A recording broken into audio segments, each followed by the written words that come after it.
Hi everyone, so I'm Harriet and I'm head of Set 44. So a little bit about me before we begin. I'm 20 years old and I'm from Northern Ireland.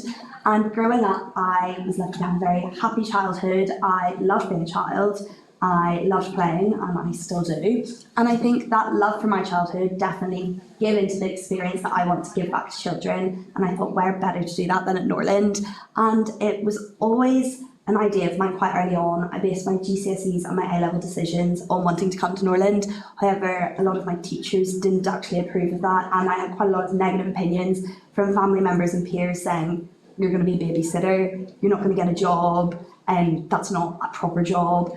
And how wrong they are. And here I am, the happiest I've been, doing the best degree I could have done for myself, and living in Bath, which is an amazing student city, and I'm having the best time. So I'm so grateful that I can share my experience so far with you, as it wasn't so long ago that I was sat over there listening to these talks, and it was the open day that really made me want to come to Norland. So my student experience so far, I joined last year in the midst of COVID, which at first was quite worrying, but we actually got the most normal experience I know out of a lot of my friends at other universities. I was still able to attend all my placements, and I was in college for majority of the year. And I attended a nursery placement, a primary school placement, special educational needs school, and a family placement, and all of them were amazing. And as you can see, I've got some examples of my food nutrition and my sewing, and some of my baby classes, and some photos from placements.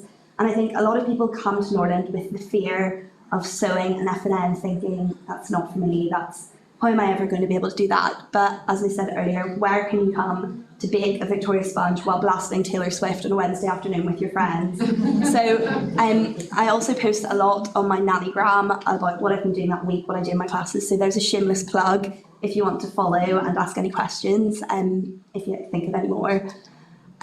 So how I fund my studies, I have a student loan from Student NI, and I have some parental support. I also had a part-time hospitality job on Saturdays and Sundays, which in first year I thought I could never get a job, it'll be too much work, but there is time at the weekends to do jobs. And actually having that hospitality job opened up my social circle to University of Bath and Bath students, and I've also made amazing friends from that job. And it's also quite nice to have that break away from college as well. But there are so many babysitting jobs available, and weekend nannying jobs, through the Marvellous Babysitting app and the Student Job Shop. Every night there's babysitting jobs being put on, so there's never a week with no jobs available. And I've been lucky enough to go back and work for all of my placement families as well. So you do make these relationships, and sometimes you're lucky enough that you do a one-time babysitting job, and from then on you're their permanent babysitter, and those relationships that you make are really amazing and make your time in Bath that bit more enjoyable as well.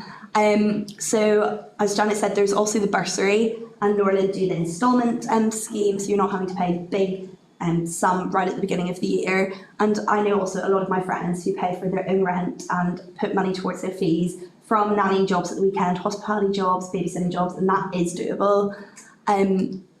So my biggest worry before joining Norland was I wouldn't have considered myself a home bird until I finally thought that I had to move away from home. And I am lucky enough to have a really good group of friends at home, and I did think, when I come to university, Norland's so different from other unis. I'm going to come, I'm not going to relate to my friends back home, and those friendships will be lost. And I'll come and I'll never make friends as good as the ones I had at home.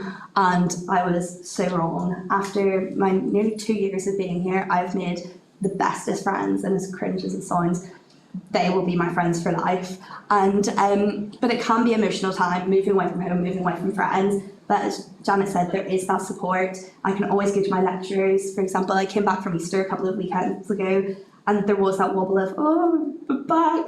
And just had a chat with one of my lecturers, who's also my tutor, and those worries go away. And in first year, you're thrown in straight away to Welcome Week, where you're doing outdoor pursuits, so many social activities that you nearly don't have time to worry about being away from home, to the point where my mum was calling me saying, oh, are you still alive? And I was like, yeah, sorry, I'm going out tonight, and then I've got an outdoor pursuit tomorrow, I'll maybe talk to you at the weekend. And she was like, oh, okay. So it kind of flips a bit.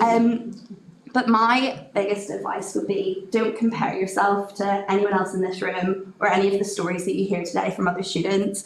I came with very little sewing experience, for example. I tried to pick up a needle in the first lockdown and I gave up after this one project, and I thought, I'm never going to be able to sew. And however, when I moved into my house, all the girls were there with their sewing kits and clothes that they'd made, and I thought, what? How am I ever going to sew like you? But you all get those skills equally through your classes. I came with 3 A levels, and my only experience with children was through babysitting and volunteer work. I haven't done any placements through, for example, a level 3. And I heard of all these people who have been working in nurseries and working for months and months, and I thought, oh my word, I'm never going to be able to be a nanny like you. But that is not the case at all. All these unique experience that you have is what makes you the Norlander you're going to graduate to be, even though you still have that training. So I hope that might calm a few nerves and hopefully see some of you in a couple of years. So thank you so much.